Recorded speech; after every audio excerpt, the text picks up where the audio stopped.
Big boss season 9 రోజు రోజుకి కొద్దిగా ఆఖరికి వచ్చేసరికి కాస్త ఇంట్రెస్టింగ్గా మారుతున్నట్లాగా కనిపిస్తోంది. అందులో రీతు చౌదరి ఎలిమినేట్ అయిపోయిన తర్వాత ఇంకొంచెం మొత్తం అన్నీ కూడా సమీకరణాలన్నీ మారిపోతున్నాయి.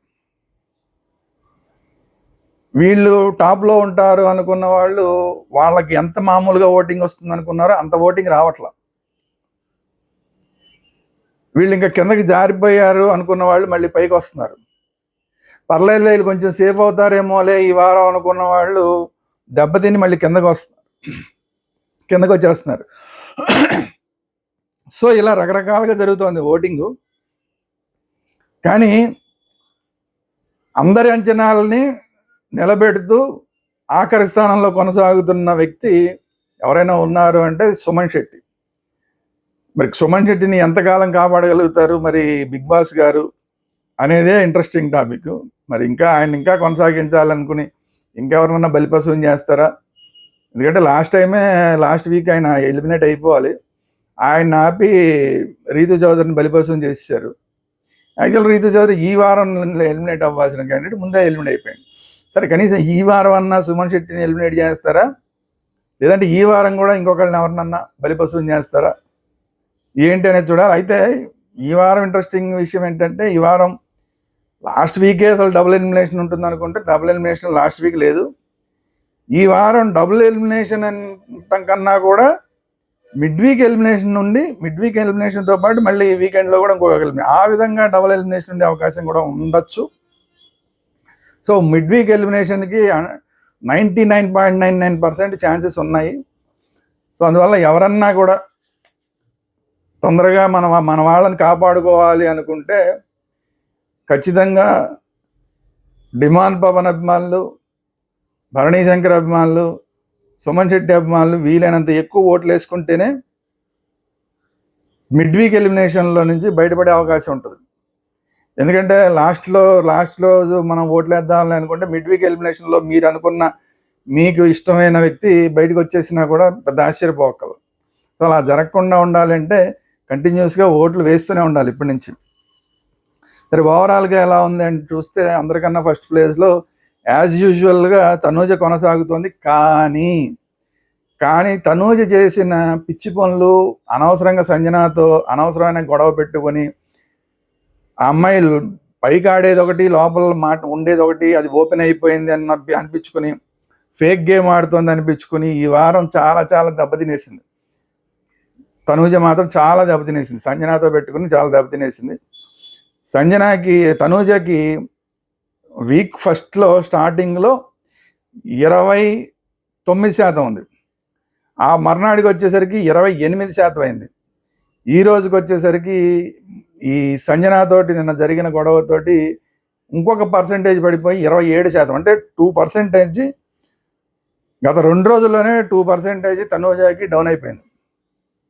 మళ్ళీ ఈ 2 రోజుల్లో కూడా ఇంకా ఏమన్నా కూడా తనూజ మళ్ళీ అందరితో గొడవలు పెట్టుకోవడం, లేదంటే ఫేక్ ఆట ఆడడం కనుక చేస్తే మాత్రం ఇంకా ఓటింగ్ తగ్గే అవకాశం ఉంది. అయినా సరే ఉన్న వాళ్ళల్లో తనూజనే ఫస్ట్ ప్లేస్లో ఉంది. సెకండ్ ప్లేస్లో ఇమాన్యుయల్ వరుసపెట్టి గేమ్లన్నీ బ్రహ్మాండంగా ఆడుతున్నాడు. ఇమ్యూనిటీ కోసం ఆడే గేమ్స్ అనేది చాలా బాగా ఆడుతున్నాడు. దానివల్ల మధ్యలో 1% తగ్గింది అనుకున్నది కూడా మళ్ళీ పెరిగి మళ్ళీ 21%కి 20% నుంచి 21%కి 1% పెరిగింది. ఇమాన్యుయల్ పర్సెంటేజ్ 1% పెరిగింది. థర్డ్ ప్లేస్లో సంజన. ఎవరి ఇష్టం ఉన్నా ఎవరికి ఇష్టం లేకపోయినా జనాలు మాత్రం ఓట్లు వేస్తూనే ఉన్నారు. ఇలాంటి క్యాండిడేట్ ఖచ్చితంగా ఉండాల్సిందే. బిగ్ బాస్ అంటూ ఇప్పటిదాకా అందరు చూస్తున్నారు అంటే అది తనూజ వల్ల కాదు, అది కళ్యాణ్ పడాల వల్ల కాదు, అయితే ఇమాన్యుయల్ వల్ల, లేదంటే సంజన వల్ల. నిన్న కూడా సంజన గురించి చాలా బాగా చెప్పాడు ఇమాన్యుయల్. అసలు మీకు స్ట్రాంగ్గా మీకు ఉన్నది ఎవరు ఈ హౌస్లో అంటే అసలు సంజన గారే నాకు స్ట్రాంగ్. ఎందుకంటే ఆవిడ చేసిన ప్రతిదాన్ని, ఆవిడ చేసిన దొంగతనాలు కానీ, ఆవిడ చేసిన వీళ్ళని తిట్టడాలు కానీ, ఆవిడ చేసిన ఏడుపులు కానీ వీటన్నిటిని నేను స్కూప్ చేస్తూ వాటి మీద కామెడీ చేస్తూ నేను అందరినీ అలరించాను అంటే నాకు ఆవిడ ఒక స్ట్రెంగ్త్ లాగా మారింది. నేను కామెడీ చేయడానికి, అందరికీ ఎంటర్టైన్మెంట్ చేయడానికి కూడా ఆవిడే నాకు ప్రధానమైన స్ట్రాంగ్ పిల్లర్ ఇక్కడ అని చెప్పాడు. అది కాకుండా సరే బాండ్ ఉన్నది, ఇద్దరు తల్లి కొడుకులు బాండ్, అది కూడా సో అంతే, అంటే సంజన ఎంత కీలకమైన ప్లేయరు బిగ్ బాస్లో సీజన్ 9లో అనేది ఇప్పుడు అందరికీ, ఆడియన్స్ అందరికీ అర్థమవుతుంది. ఇప్పుడు ఫస్ట్లో ఏదో తనూజకి అందరూ ఓట్లేసేసి, లేదంటే పడాలకి కళ్యాణ్ పడాలకి ఓట్లేసేసి ఇమాన్యుయల్ ఓట్లు ఇట్లా అయింది.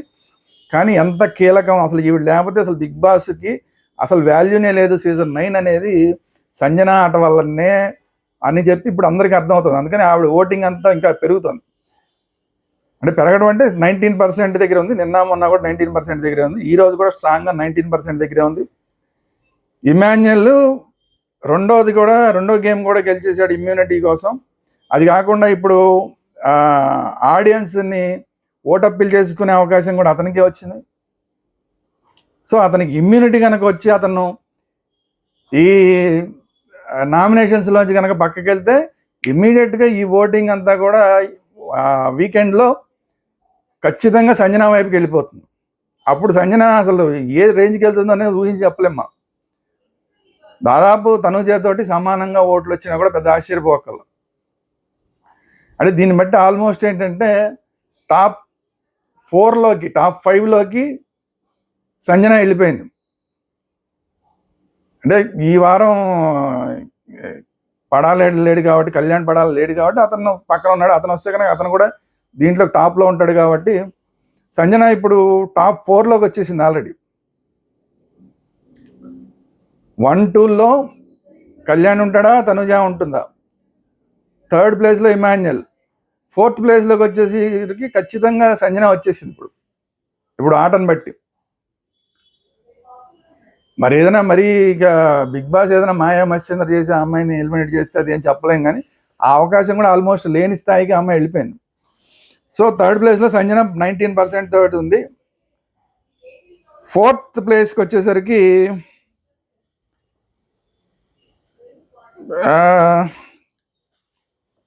అనవాడు ఎవరు,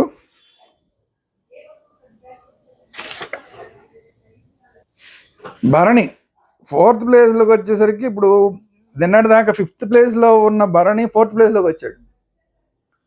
13%కి వచ్చాడు. మొన్నటిదాకా 11%తో ఉన్నాడు, ఇప్పుడు 13%కి వచ్చాడు. అంటే చాలా సీరియస్గా భరణికి ఈ మెగా ఫ్యాన్స్ అభిమానులందరూ కూడా ఓట్లు వేస్తున్నట్టు బాగా కనబడుతుంది. దానికి తోడు భరణి పిఆర్ క్యాస్ట్ పరంగా కూడా భరణికి వేస్తున్నారు అన్నది లేటెస్ట్గా వస్తున్న వార్తలు. ఆ క్యాస్ట్ పరంగా కూడా ప్రొజెక్ట్ చేస్తున్నారు, ఆ క్యాస్ట్ పరంగా కూడా భరణికి ఓట్లు వేయించే ప్రయత్నం చేస్తున్నారు అనేది అది కూడా కొంత బయటకు వస్తుంది వార్తలు. అన్ని రకాలుగా ప్రయత్నం చేస్తున్నారు, పిఆర్ రకరకాల ప్రయత్నాలు చేస్తున్నారు. సో ఆ విధంగా మరి క్యాస్ట్ ఓట్లు పడుతున్నాయా, లేదంటే మెగా ఫ్యామిలీ ఓట్లు బాగా పెరిగినాయా, ఏదన్నా కానీ 2% ఇప్పుడు అర్జెంటుగా భరణికి ఓట్లు పెరిగినాయి. కానీ యాక్చువల్గా నిన్న ఆడిన ఆటను చూస్తే భరణికి తగ్గాలి. ఎందుకంటే అందరికన్నా టాప్లో బ్రహ్మాండంగా ఆడుతున్న ఇమాన్యుయల్ని తప్పించే ప్రయత్నం చేశారు భరణి కానీ, లేదంటే సుమన్ శెట్టి కానీ. అసలు అంత వీక్గా మాట్లాడడం అనేది ఏమాత్రం యాక్సెప్టబుల్ కాదు. బాగా ఆడుతున్న వాడిని నువ్వు వదిలే, ఈ ఆట నెక్స్ట్ ఆటలో నువ్వు వద్దులే అని చెప్పి అతన్ని నామినేట్ చేయడం అనేది ఏంటో అర్థం కాలేదు. సరే మొత్తానికి ఎలాగో సేఫ్ అయ్యాడు, అది వేరే విషయం.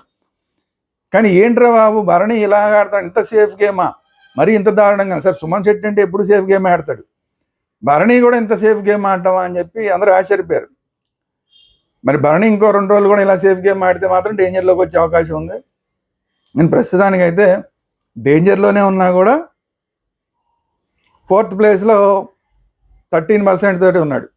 డిమాండ్ పవన్ నిన్నటి దాకా 13%తో ఉన్నవాడు ఒక పర్సెంటేజ్ తగ్గి 12%కి వచ్చాడు. ఇది విచిత్రం. ఎందుకంటే కాదేంటంటే డిమాండ్ పవన్ అసలు కూల్ అయిపోయినట్టుగా కనబడుతుంది. ఇప్పుడు ఆడియన్స్ అందరికీ కూడా కూల్ అయిపోయినట్టు కనబడుతుంది. అందరితోటి కూడా ఎవరితో గొడవలు పెట్టుకోకుండా సంజన గారితో కూడా మీరు ఓటు వేస్తే ఏంటి లేకపోతే లేదు ఇట్లా మాట్లాడడం, మిగతా వాళ్ళతో కూడా తను ఎవరన్నా టార్గెట్ చేసినా సరే పోన్లే అని మాట్లాడడం. ఎందుకంటే ఈ రీతు చౌదరి వెళ్ళిపోయిన దగ్గర నుంచి ఇతనిలో ఫైర్ ఇంకా పెరుగుతుంది అనుకుంటే పూర్తిగా ఫైర్ పోయి పూర్తిగా కూల్ అయిపోయినట్టుగా కనబడుతుంది. సో దానివల్ల ఒక 1% తగ్గినట్టు కనబడుతుంది. యాక్చువల్గా అయితే రీతు చౌదరి ఓట్లు కూడా ఇంకా పడి ఇంకా డిమాండ్ పవన్కి ఓట్లు పెరిగి ఉండవలసింది. కానీ ఆట అనేది పూర్తిగా కూల్ అయిపోయినట్లా కనబడుతున్నందువల్ల అతనికి 1% తగ్గినట్టుగా కనబడుతుంది. సో డిమాండ్ పవన్ చాలా పెద్ద డేంజర్లోకి వచ్చాడు. ఇప్పుడు డబుల్ ఎలిమినేషన్ ఉంటే ఖచ్చితంగా డిమాండ్ పవన్ ఎలిమినేట్ అయ్యే అవకాశం కూడా కనబడుతుంది. అసలు సింగిల్ ఎలిమినేషన్ ఉన్నా కూడా సుమన్ శెట్టిని ఎట్టి పరిస్థితుల్లో మన రికమెండేషన్ క్యాండిడేట్ బిగ్ బాస్ అనుకుంటే కనుక అతను ఉంచుదాం అనుకుంటే మళ్ళీ డిమాండ్ పవన్ కూడా తీసేయాలి. ఇద్దరిని తీసేయాలన్నా కూడా డిమాండ్ పవన్ తీసేసే అవకాశం ఉంది. ఎందుకంటే కామనర్ అతన్ని తీసేసినా కూడా పెద్ద అతనికి ఏమి బయట పిఆర్లు అంత సీన్లు అవన్నీ ఏం లేవు కాబట్టి తీసేసిన పెద్ద ఎవడు పట్టించుకోవాలి అన్న ఉద్దేశంతో అతన్ని తీసేసినా తీసేస్తారేమో బిగ్ బాస్, చెప్పలేం. సో అందరికన్నా ఆఖరిగా చాలా తక్కువ ఓటింగ్ తోటి 8%, ఇంకా అంతకన్నా తక్కువలో ఉన్నాడు. నిన్నటిదాకా 8%, ఇంకా అంతకన్నా తగ్గిపోతుంది. రోజు రోజుకి 7%, 6% దాకా కూడా వచ్చేస్తుంది సుమన్ శెట్టిది. అయినా సరే బిగ్ బాస్ కాపాడుకుంటూ వస్తున్నారు. మరి ఈ వారం కాపాడగలుగుతాడా బిగ్ బాస్ లేదా? ఈ వారం కనుక బిగ్ బాస్ సుమన్ శెట్టిని కాపాడితే టోటల్గా ఈ బిగ్ బాస్ అనేది స్క్రిప్టెడ్, వెనకాల ఎవరో బాగా వెనకాల నుండి సుమన్ శెట్టిని రక్షిస్తున్నారు, ఒక దత్తపుత్రుడిలాగా చూసుకుంటున్నారు సుమన్ శెట్టిని ఉన్న విషయం ప్రూవ్ అవుతుంది.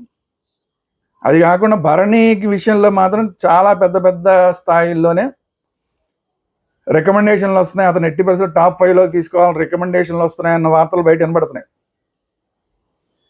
అది క్యాస్ట్ పరంగాను, మెగా ఫ్యామిలీ పరంగాను, ఇలా రకరకాలుగా అతన్ని 80% టాప్ 5లో తీసుకురావాలన్న ప్రయత్నాలు జరుగుతున్నాయన్న వార్తలు చాలా క్లియర్గా వినబడుతున్నాయి. మరి అది జరిగినా ఇది జరిగినా ఈ రెండింటిలో ఏది జరిగినా డిమాండ్ పవర్ని మధ్యలో బయటికి తోసేసి వీళ్ళనిద్దరిని రక్షించే ప్రయత్నం ఏమైనా చేస్తే మాత్రం పూర్తిగా స్క్రిప్టెడ్, ఇది వెనకాల నుంచి అంత రాజకీయాలు నడుస్తున్నాయి అనేది క్లియర్ అవుతుంది. ఈ వారం క్లియర్ అయిపోద్ది. అసలు ఈ మొత్తం రాజకీయాలు పూర్తి స్థాయిలో డామినేట్ చేస్తున్నాయి ఆ బిగ్ బాస్ టీంని, లేదా కాస్తన్నా కొంచెమన్నా జెన్యూన్గా అడిదిరిగి రీతు చౌదరిని సుమన్ శెట్టిని రక్షించి రీతు చౌదరిని తీసినప్పుడే అర్థమైపోయింది అందరికీ. ఈ వారం ఇంకా ప్రూవ్ అయిపోతుంది. ఓహో, ఇదన్నమాట బిగ్ బాస్ వ్యవహారం, ఇదన్నమాట వెనకాల బిగ్ బాస్ వెనకాల జరిగే రాజకీయం, ఇదన్నమాట బిగ్ బాస్ స్క్రిప్ట్ అనేది అందరికీ అర్థమైపోతుంది. సో చూద్దాం మరి ఏం జరుగుతుందో. జెన్యూన్గా జరిగితే ఖచ్చితంగా Suman Shetty 100% mid week elimination అన్న అవ్వాలి. మిడ్ వీక్ ఎలిమినేషన్ కాకుండా డైరెక్ట్ ఎలిమినేషన్ వీకెండ్లో పెడితే కూడా ఫస్ట్ అసలు సుమన్ శెట్టి వెళ్ళిపోవాలి. ఒకవేళ సెకండ్ది కూడా పెడితే ఆ సెకండ్ దాంట్లో అసలు డిమాండ్ పవన్ చాలా డేంజర్లో ఉన్నాడు. మరి డిమాండ్ పవర్ని చేస్తారా లేదంటే భరణిని చేస్తారా ఏంటనేది చూడాలి. చూద్దాం ఏం జరుగుతుందో. ఇది ఈరోజు వీడియో. ఈ వీడియో మీకు నచ్చినట్టు లైక్ చేయండి, మీ అభిప్రాయాలు ఏంటనేది కామెంట్ రూపంలో తెలియజేయండి. అలాగే ఈ వీడియోని అందరికీ షేర్ చేయండి. అది కాకుండా ఇప్పుడు దాకా చూసిన ప్రతి ఒక్కరూ కూడా మన ఛానల్ని తప్పకుండా సబ్స్క్రైబ్ చేయండి. Thank you very much.